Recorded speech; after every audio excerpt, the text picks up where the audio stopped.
Magandang araw po sa inyo, mga minamahal kong kaibigan at mga senior na patuloy na nag-aalaga sa kanilang kalusugan. Ako po si Dr. Miguel Santos, isang doktor na inilaan ang aking propesyon sa paggabay at pag-aalaga sa ating mga nakatatanda.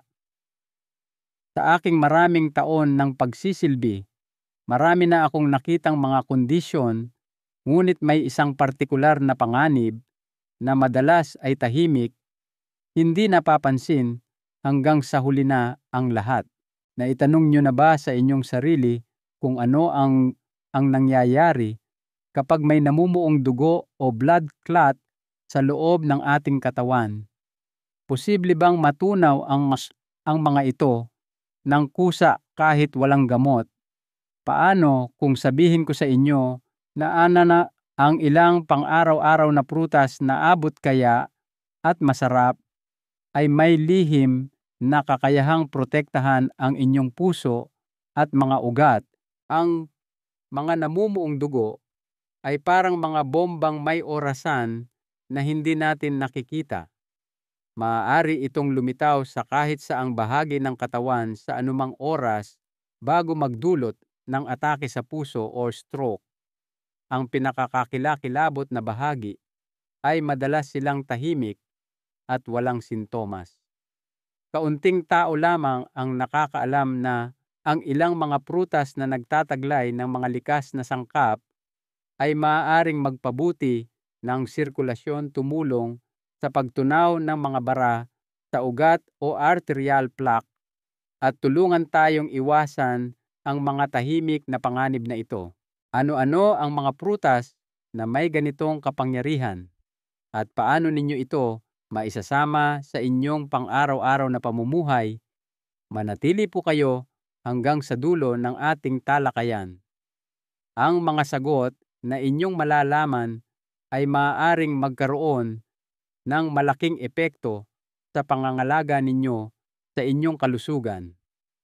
At bibigyan ko kayo ng isang sikreto, ang prutas na nasa numero 11 na iilan lamang ang nakakaalam ay isa sa pinakamabisa. Simulan na natin ang paglalakbay tungo sa mas malusog na puso at isipan.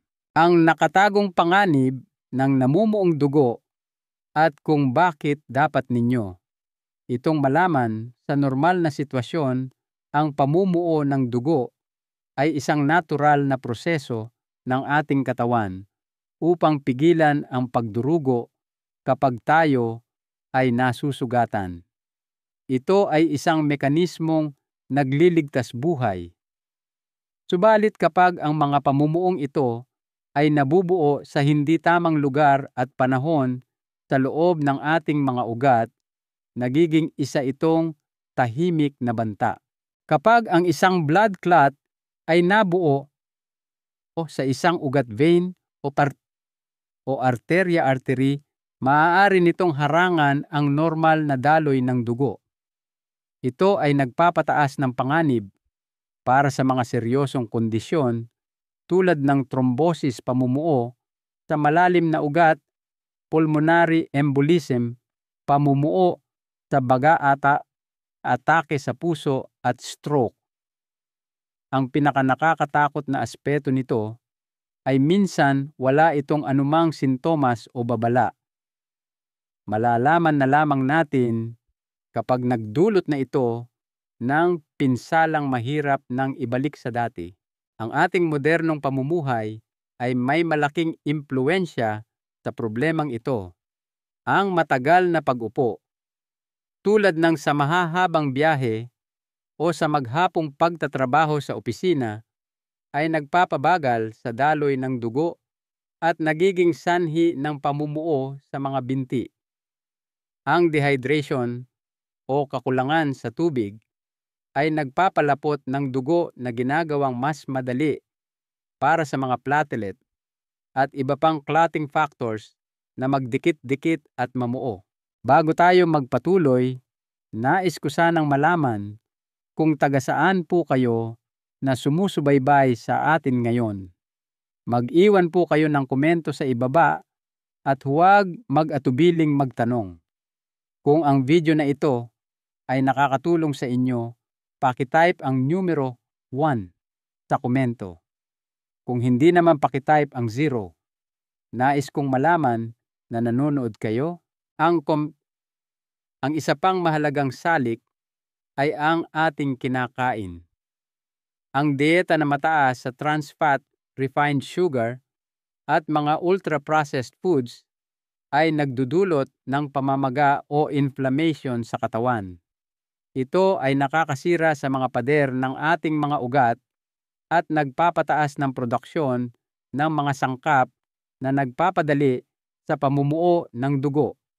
Ang mga malalang sakit tulad ng alta presyon, hypertension, mataas na kolesterol at diabetes ay nakakaapekto sa pagiging nababanat o flexible ng ating mga arterya na lalong nagpapataas ng panganib sa pamumuo.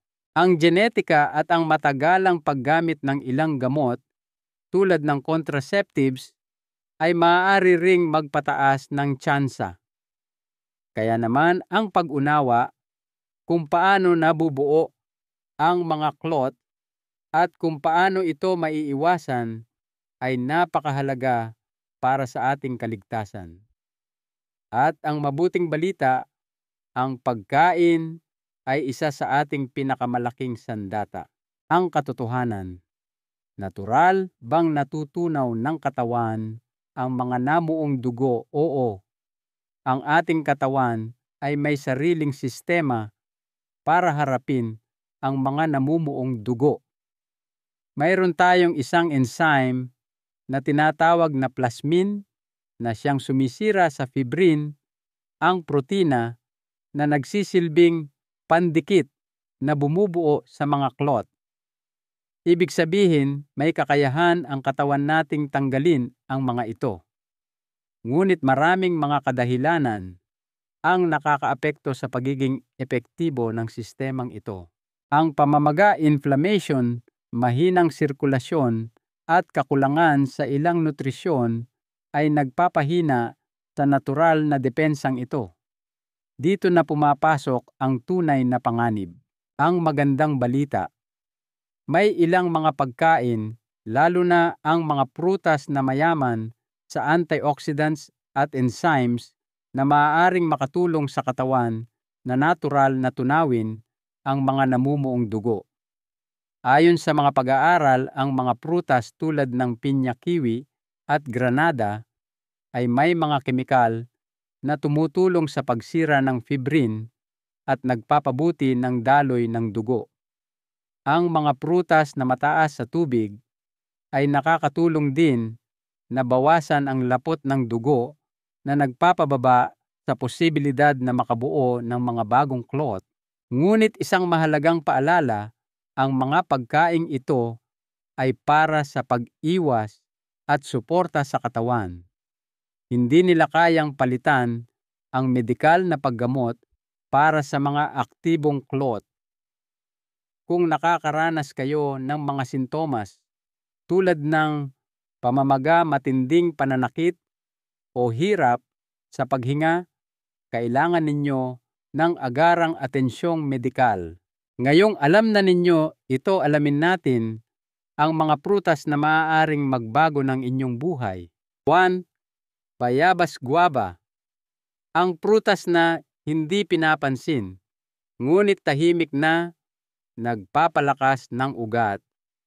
Ang bayabas ay maaaring isang simpleng prutas para sa marami, ngunit ang mga benepisyo nito para sa kalusugan ng puso at ugat ay kahanga-hanga. Ito ay dahil sa taglay nitong vitamina C, lycopene flavonoids, at soluble fiber na nagtutulungan para palakasin ang ating mga daluyan ng dugo. Ang vitamina C sa bayabas ay nagpapalakas sa mga pader ng ating mga ugat. Ginagawa itong mas matibay laban sa pinsala at pagbuo ng mga bara o plaque. Kapag mas matibay at mas nababanat ang ating mga ugat, mas maganda ang daloy ng dugo at mas mababa ang panganib ng pamumuo. Bukod pa rito, ang lycopene, isang antioxidant na karaniwang matatagpuan sa mapupulang laman ng prutas, ay tumutulong na bawasan ang oxidation ng LDL o bad cholesterol, isang pangunahing salik sa pagbabara ng mga arterya. Ang likas na anti-inflammatory properties ng bayabas ay tumutulong din na maiwasan ang mga kondisyon na nag-uudyok sa pagbuo ng thrombus na muong dugo. Isang pag-aaral sa Asia Pacific Journal of Clinical Nutrition ang natuklasan na ang regular na pagkonsumo ng bayabas ay nakapagpapababa ng presyon ng dugo at nagpapabuti ng daloy nito na nakakabawas sa panganib ng alta presyon at biglaang pamumuo ng dugo. Ang isa pang mahalagang sangkap ay ang soluble fiber ng bayabas, lalo na ang pectin. Ito ay tumutulong na magpababa ng kolesterol, kontrolin ang lapot ng dugo at pagbutihin ang sirkulasyon. Para makuha ang lahat ng benepisyong ito, kainin ang sariwang bayabas ng hilaw kasama ang balat. Maaari rin itong gawing juice, isama sa salad o kainin bilang merienda.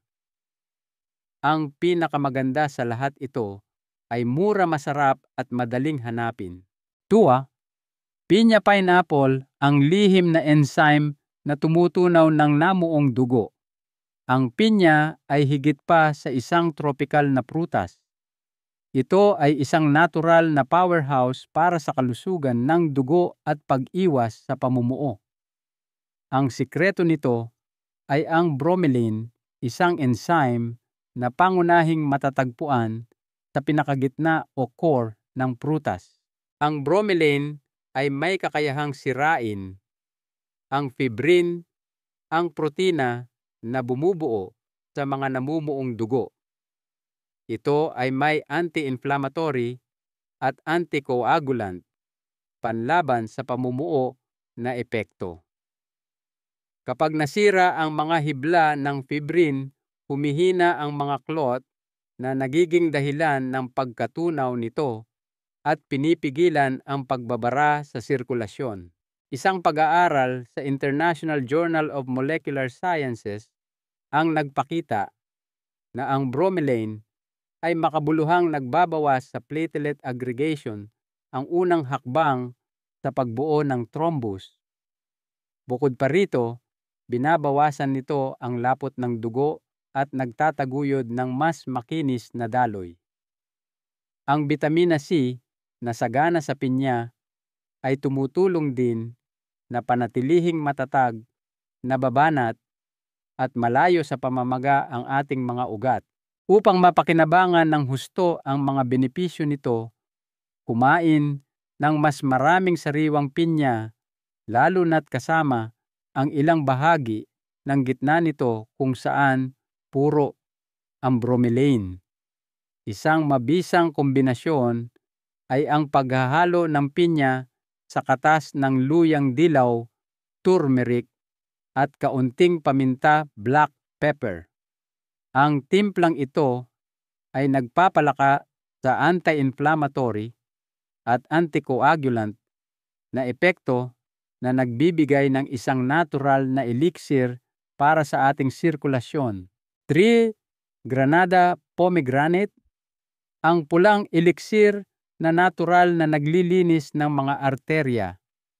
Ang granada ay ginagamit na sa tradisyonal na medisina sa loob ng maraming henerasyon at ngayon kinukumpirma na ng siyensya ang kapangyarihan nito na linisin ang ating dugo at mga arterya. Ang pangunahing pinagkaiba ng granada ay ang punicalagen, isang napakalakas na antioxidant. Ang sangkap na ito ay partikular na binabawasan ang pamamaga at pinipigilan ang pagbuo ng mga matatabang bara o fatty plaques sa mga pader ng ating arterya. Kapag mababa ang pamamaga, bumababa rin ng malaki ang panganib ng pamumuo ng dugo.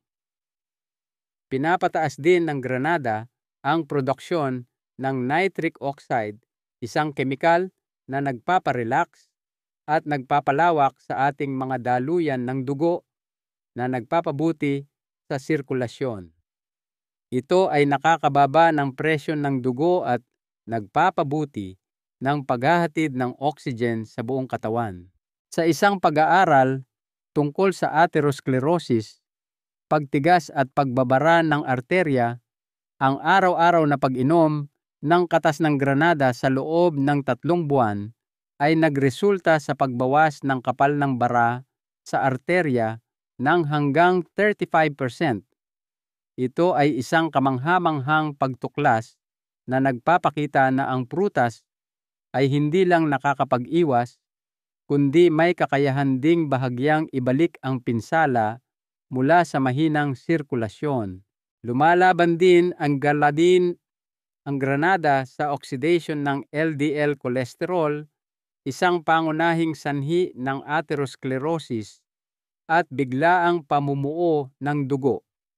Upang mapalakas ang mga benepisyo nito, subukang ihalo ang katas ng Granada na may kasamang katiting na paminta. Ang piperin na sangkap ng paminta ay nagpapataas sa pagsipsip ng mga antioxidant ng Granada na nagbibigay ng karagdagang proteksyon sa inyong puso. 4. Mansanas, apple. Ang inyong lihim na tagapagtanggol ng puso, ang mansanas, ay tila napakasimple para magtago ng malalaking katotohanan. Ngunit sa katunayan, ito ay isang tunay na tagapagtanggol ng kalusugan ng puso at mga ugat. Mura, hindi kapansin-pansin at laging available sa karamihan ng mga kusina, ang mansanas ay naglalaman ng mga sustansyang pumipigil sa pamumuo at naglilinis ng mga arterya. Ang kapangyarihan nito ay nakasalalay sa pectin, isang uri ng soluble fiber na nagpapababa ng LDL cholesterol at tumutulong na alisin ang mga lason sa dugo. Ang pagbawas ng kolesterol ay nangangahulugang mas kaunting bara sa arterya at mas mababang panganib ng pamumuo. Ngunit hindi diyan nagtatapos. Sagana rin ang mansanas sa quercetin, isang flavonoid na may antioxidant at anti-inflammatory na epekto. Binabawasan ng chemical na ito ang oxidative stress, pinapabuti ang pagiging nababanat ng mga arterya at pinipigilan ang platelet aggregation na siyang simula ng mga clot. Ayon sa isang pag-aaral sa thrombosis research, ang quercetin ay nagpapababa sa lapot ng dugo na nagpapabuti sa daloy nito at nagpapababa sa panganib ng thrombosis. Ang mansanas ay likas ding nagbibigay ng hydration na tumutulong na mapanatili ang tamang balanse ng likido sa katawan at maayos na sirkulasyon. Upang mapakinabangan ang mga benepisyong ito, kainin ang mansanas kasama ang balat, kung saan matatagpuan ang karamihan sa mga antioxidant. Pwede itong kainin ng hilaw, iihaw, isama sa salad, o gawing katas, basta iwasan ang mga preparasyong may maraming asukal. Ang simpleng mansanas ay maaaring maging pinakamahusay na harang laban sa mga tahimik na pamumuo ng dugo. 5. Papaya. Ang hindi napapansing natural na panlaban sa pamumuo ng dugo. Ang papaya ay sikat sa mga benepisyo nito sa panunaw, ngunit iilan lamang ang nakakaalam na ito rin ay isang malakas na kapanalig para sa kalusugan ng puso at ugat. Naglalaman ito ng papain, isang enzyme na sumisira sa mga protina katulad ng fibrin na bumubuo sa mga namumuong dugo. Sa pamamagitan ng pagtunaw sa mga ito, pinapabuti ng papaya ang sirkulasyon ng dugo at binabawasan ang mga pagbabara sa mga ugat at arterya. Kasama ng papain ang papaya ay mayaman din sa bitamina C at beta-carotene, mga antioxidant na lumalaban sa pamamaga at nagpoprotekta sa mga daluyan ng dugo mula sa oxidative stress. Ang mga sustansyang ito ay nagpapalakas sa mga pader ng ugat, ginagawa itong mas nababanat at hindi madaling masira o magbara. Ayon sa isang pag-aaral sa American Journal of Clinical Nutrition, binabawasan ng papaya ang triglycerides sa dugo na isa ring salik na nagpapataas ng panganib sa pagbuo ng mga bara at clot. Ang isa pang benepisyo ng papaya ay ang bahagyang diuretic na epekto nito na tumutulong sa katawan na alisin ang sobrang likido at lason na nakakabawas sa presyon sa loob ng mga ugat. Ang pagsasama nito sa sariwang luya sa isang smoothie o inumin ay nagpapalakas sa epekto nito. Ang gingerol ng luya ay nagpapataas ng daloy ng dugo at umiiwas sa thrombosis.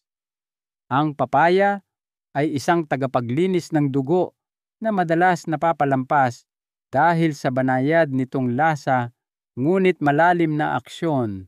6. Mga bunga ng berry, ang buong puwersang tagapagtanggol ng puso.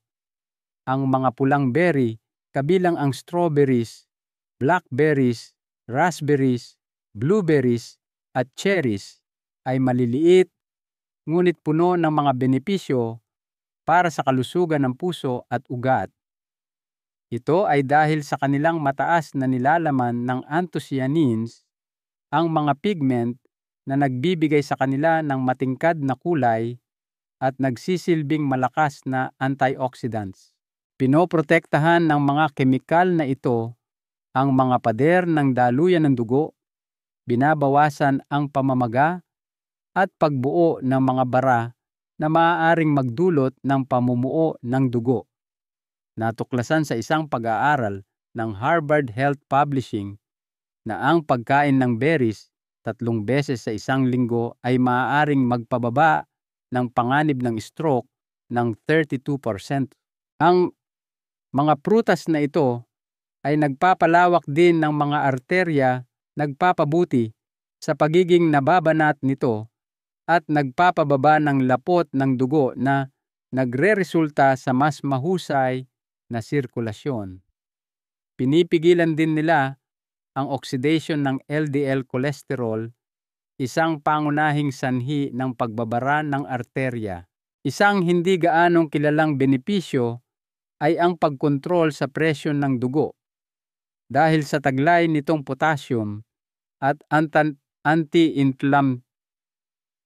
anti-inflammatory na katangian, tinutulungan nito ang katawan na alisin ang sobrang sodium at pamahalaan ang presyon ng dugo. Isang tip bago kainin, ibabad ang mga ito sa malamig na green tea sa loob ng 5 minuto. Ang mga catechins sa green tea kasama ang anthocyanins ng mga berry ay nagdodoble sa proteksyon ng arterya at nagpapalakas ng daloy ng dugo. 7. Pakwan watermelon. Matalinong hydration para sa daloy ng dugo. Ang pakwan ay higit pa sa isang pampalamig tuwing tag-init. Ang mahigit 90% nitong nilalaman na tubig ay tumutulong sa hydration at pagpapanatili ng pagiging malabnaw ng dugo. Ang dugong may sapat na hydration ay mas madaling dumaloy, hindi gaanong malapot, at nagpapababa ng panganib sa pamumuo. Ang pinakamagandang katangian ng pakwan ay ang citrulline, isang natural na amino acid na ginagawang nitric oxide ng katawan. Ang nitric oxide ay nagpaparelax at nagpapalawak sa mga daluyan ng dugo, nagpapabuti ng daloy at nagpapababa ng presyon. Ang epektong ito ay direktang pumipigil sa mga pagbabara at tinitiyak na ang dugo ay malayang nakakadaloy. Ayon sa American Journal of Hypertension, ang araw-araw na pagkain ng pakwan ay nagpapababa ng paninigas ng arterya at systolic pressure, dalawang panganib na salik para sa atake sa puso at stroke. Tulad ng kamatis, ang pakwan ay naglalaman din ng lycopene, isang antioxidant na nagpoprotekta sa mga arterya mula sa pamamaga at masamang cholesterol oxidation. At higit pa, ang mga buto nito ay naglalaman ng magnesium at iron na mahalaga para sa kalusugan ng dugo at tamang proseso ng pamumuo.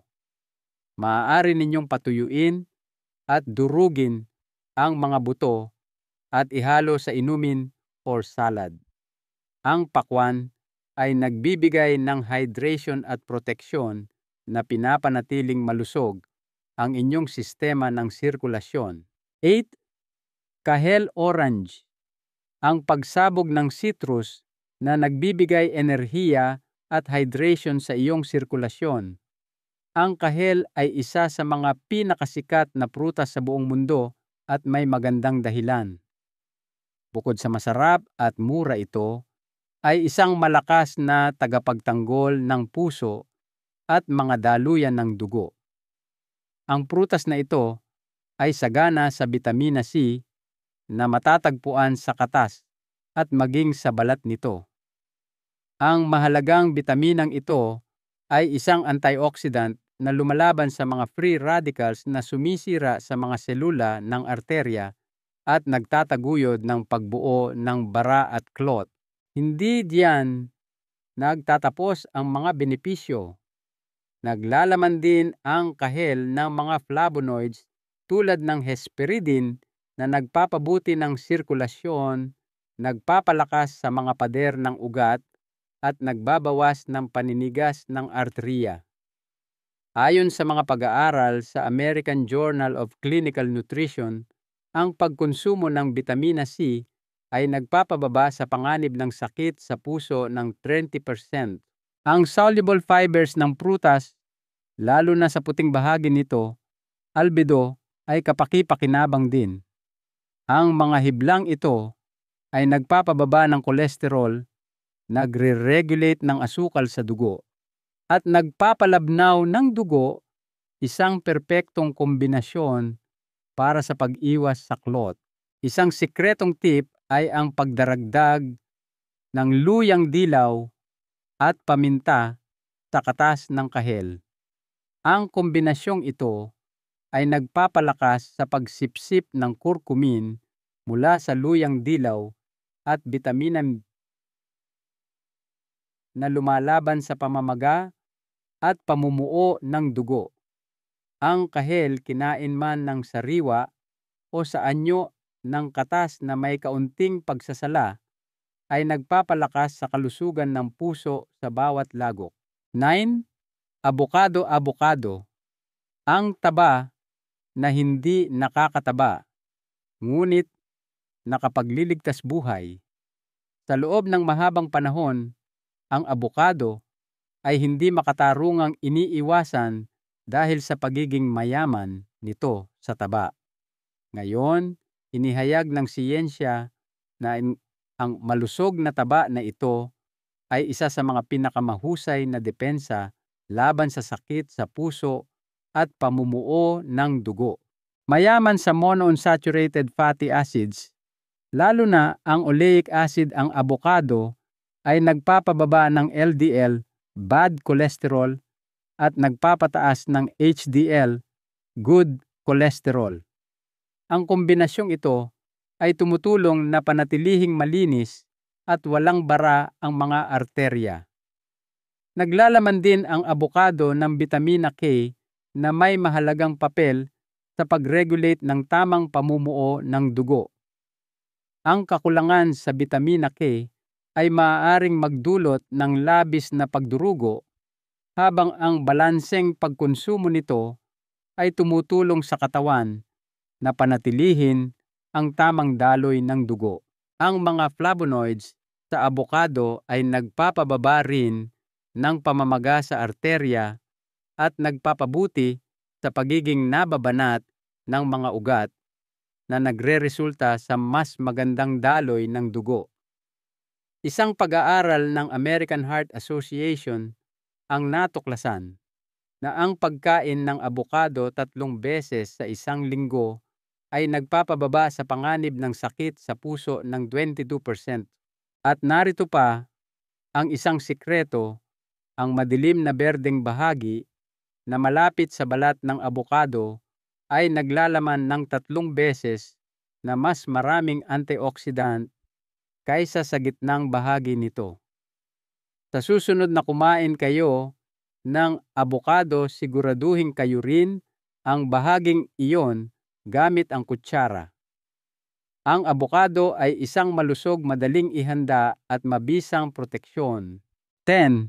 Saging banana ang tahimik na tagapag-regulate na kumukontrol sa presyon at umiiwas sa sakuna. Ang saging ay kilala bilang isang masustansyang prutas na nagbibigay ng enerhiya at sumusuporta sa paggana ng mga kalamnan. Ngunit iilan lamang ang nakakaalam na ito rin ay isang tahimik na tagapagtanggol ng sistema ng sirkulasyon na umiiwas sa pamumuo ng dugo. Sikat ang saging sa taglay nitong potassium, isang mineral na mahalaga sa pagbalanse ng presyon ng dugo. Pinapataas ng potassium ang pag-relax ng mga pader ng daluyan ng dugo na nagpapabuti sa daloy nito at nagpapababa sa bigat ng trabaho ng puso. Isang pag-aaral sa American Journal of Hypertension ang natuklasan na ang sapat na pagkonsumo ng potassium ay nagpapababa ng panganib ng stroke ng 21%. Bukod sa potassium, naglalaman din ang saging ng bitamina B6 na nagre-regulate ng homocysteine sa dugo. Ang mataas na antas ng kemikal na ito ay nakakasira sa mga arterya at nagtataguyod ng pagbuo ng bara at clot. Ang regular na pagkain ng saging ay tumutulong na kontrolin ang homocysteine. At narito pa ang isang sorpresa, ang balat ng saging na karaniwang itinatapon ay naglalaman ng serotonin. Ang sangkap na ito ay nagpaparelax sa mga arterya, nagpapabuti ng mood at nagpapaganda ng sirkulasyon. Maaaring patuyuin durugin at gamiting tsaa ang balat ng saging. Sa ganitong paraan, mas marami kayong nakukuhang sustansya mula sa makapangyarihang prutas na ito. Simple, mura at epektibo ang saging ay tahimik na nagpapanatili ng kalusugan ng inyong sirkulasyon. 11. Kiwi, maliliit na prutas na may pisang enzyme na lumalaban sa baraang. Kiwi ay maliit at tila simple, ngunit ang mga benepisyo nito sa kalusugan ng puso at ugat ay nakakagulat. Ang kakaibang prutas na ito ay naglalaman ng actinidin, isang enzyme na tumutulong sa pagsira ng fibrin, ang protina na bumubuo sa mga namumuong dugo. Tulad ng papain ng papaya at bromelain ng pinya, sinisira ng actinidin sa kiwi ang fibrin, pinipigilan ang pagbuo ng trombi at pinapalaya ang mga daluyan ng dugo. Sa isang pag-aaral sa Journal of Nutritional Biochemistry, natuklasan na sa mga malulusog na tao, ang pagkain ng 2 kiwi sa isang araw sa loob ng 28 araw ay nagpababa sa lapot ng dugo ng 18-fold. Ito ay isang kahangahangang resulta na nagpapakita kung paano ang isang simpleng prutas ay maaaring magkaroon ng agarang epekto sa kalusugan ng sirkulasyon. Ang kiwi ay mayaman din sa vitamina C, potassium at fiber na nagpoprotekta sa puso, kumokontrol sa presyo ng dugo, at nagpapabuti sa pagiging nababanat ng mga ugat. Pinapababa rin ng kiwi ang fibrinogen, isang protina na kapag mataas ang antas ay malaki ang pagtaas ng panganib sa pamumuo ng dugo. Upang mapakinabangan ang pagsipsip ng actinidin, kainin ang kiwi nang walang laman ang tiyan kung kailan medyo acidic pa ito. Ang kakaibang lasa at katangian ng kiwi ay tumutulong na panatilihing makinis ang daloy ng inyong dugo. 12. Strawberry, ang matamis na proteksyon para sa iyong sirkulasyon.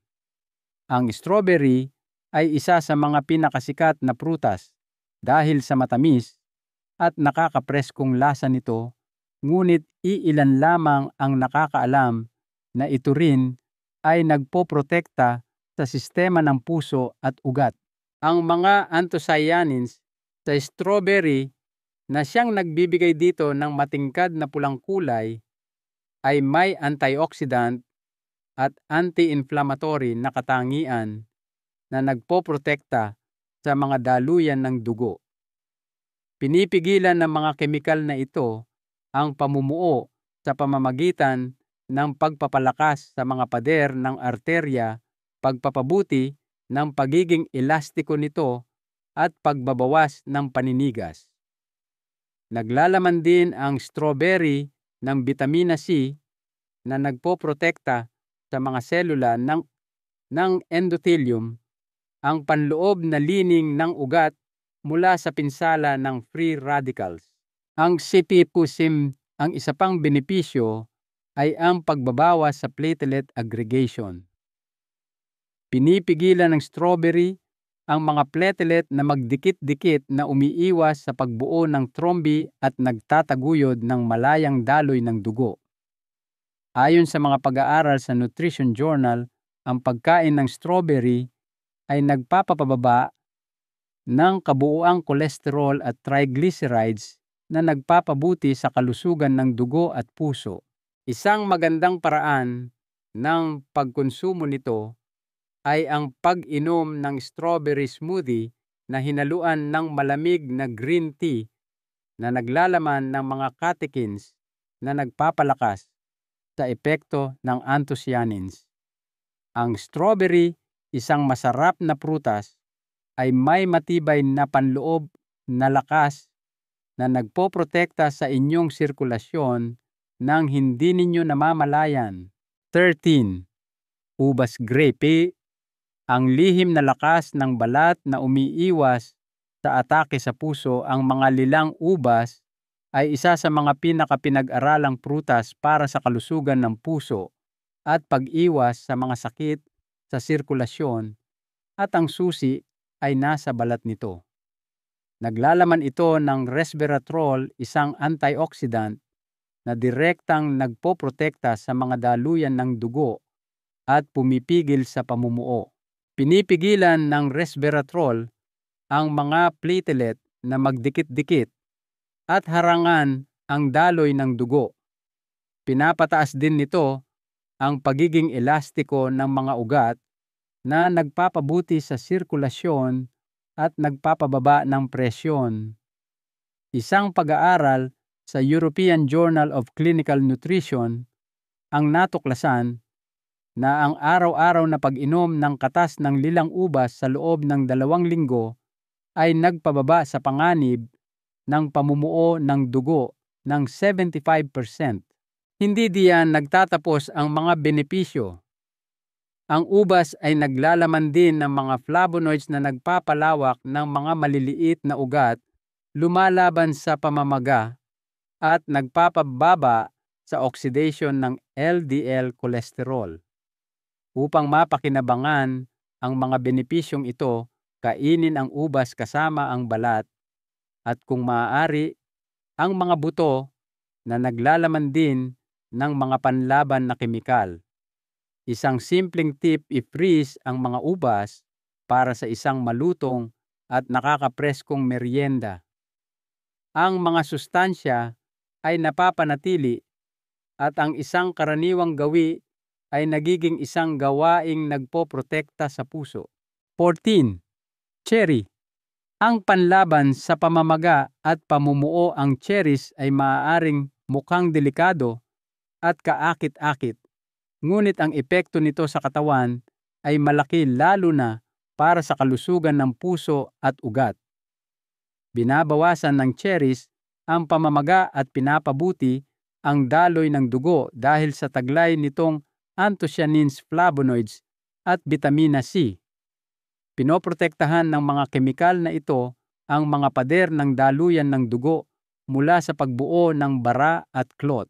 Ang pagkain ng cherries ay nagpapababa rin sa mga inflammatory markers sa dugo tulad ng C-reactive protein, na isang palatandaan ng panganib sa sakit sa puso ayon sa mga pag-aaral sa Journal of Nutrition. Ang cherries ay mayroon ding likas na anticoagulant na katangian na kumukontrol sa mga platelet at umiiwas sa pagdidikit-dikit na maaaring humarang sa sirkulasyon. Ang pagkontrol sa presyo ng dugo ay isa pang benepisyo. Ang potassium sa cherry ay nagbabalanse ng mga likido sa katawan at nagpapalawak ng mga arterya na ginagawang mas madali ang daloy ng dugo. Dagdag pa rito, naglalaman ito ng natural na melatonin na nagpapabuti sa kalidad ng tulog, na mahalaga para sa pag-renew ng mga daluyan ng dugo at regulasyon ng presyon.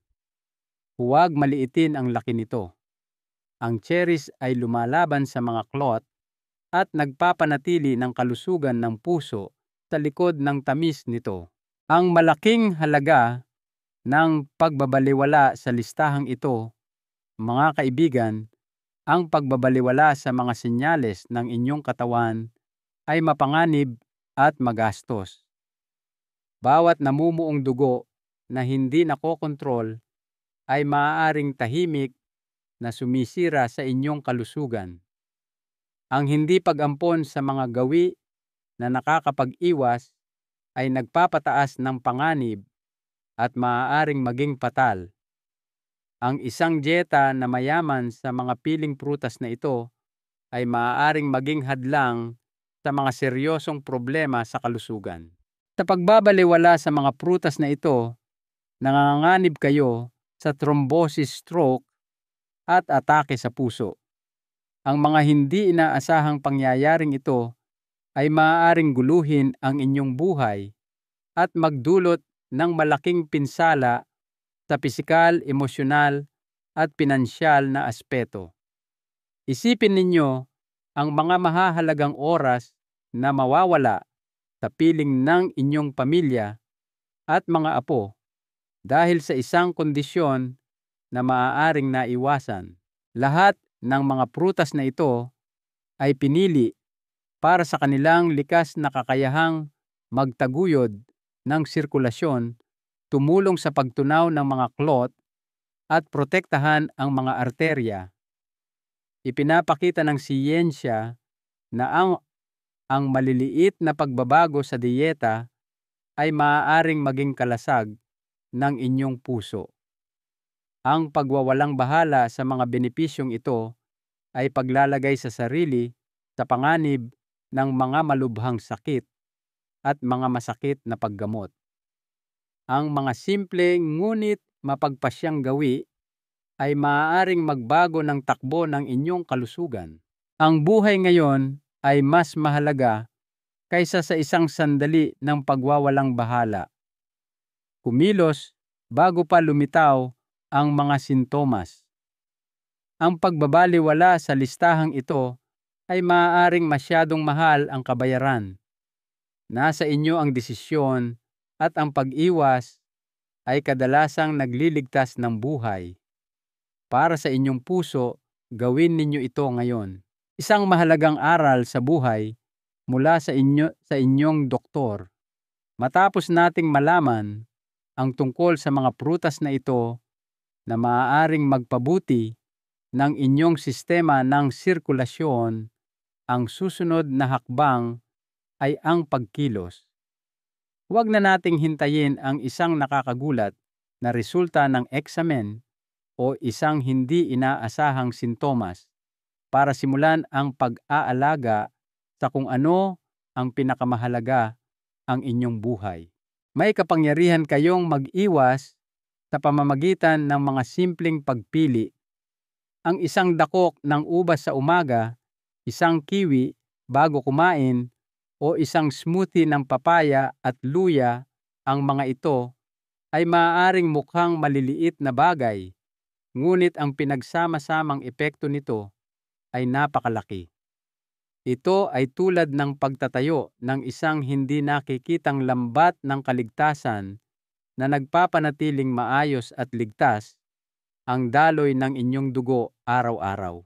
Tandaan po natin, ang kalusugan ng puso at ugat ay hindi isang minsanang gawain, kundi resulta ng mga regular na desisyon, mga pagpili na ginagawa ninyo ngayon at sa bawat araw na darating.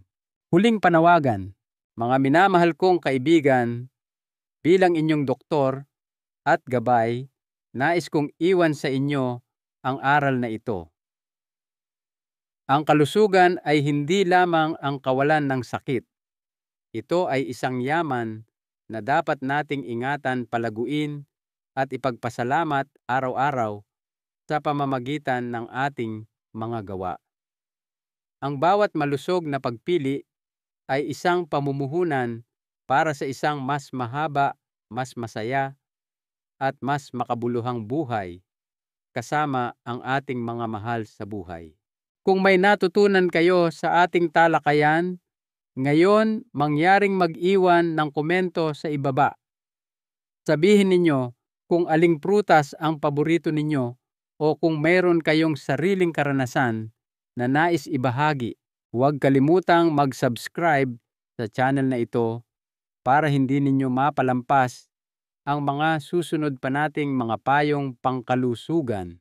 At higit sa lahat, kung alam ninyong may isang taong nangangailangan marinig ang impormasyong ito, isang kaibigan, isang kapamilya, o isang mahal sa buhay, pakishare po ito sa kanila.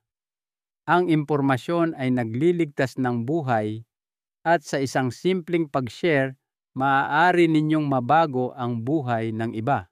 Maging mabuti sa inyong katawan, kumain ng may kamalayan at yakapin ang mga kaloob ng kalikasan. Ang inyong puso ay magpapasalamat sa inyo sa hinaharap.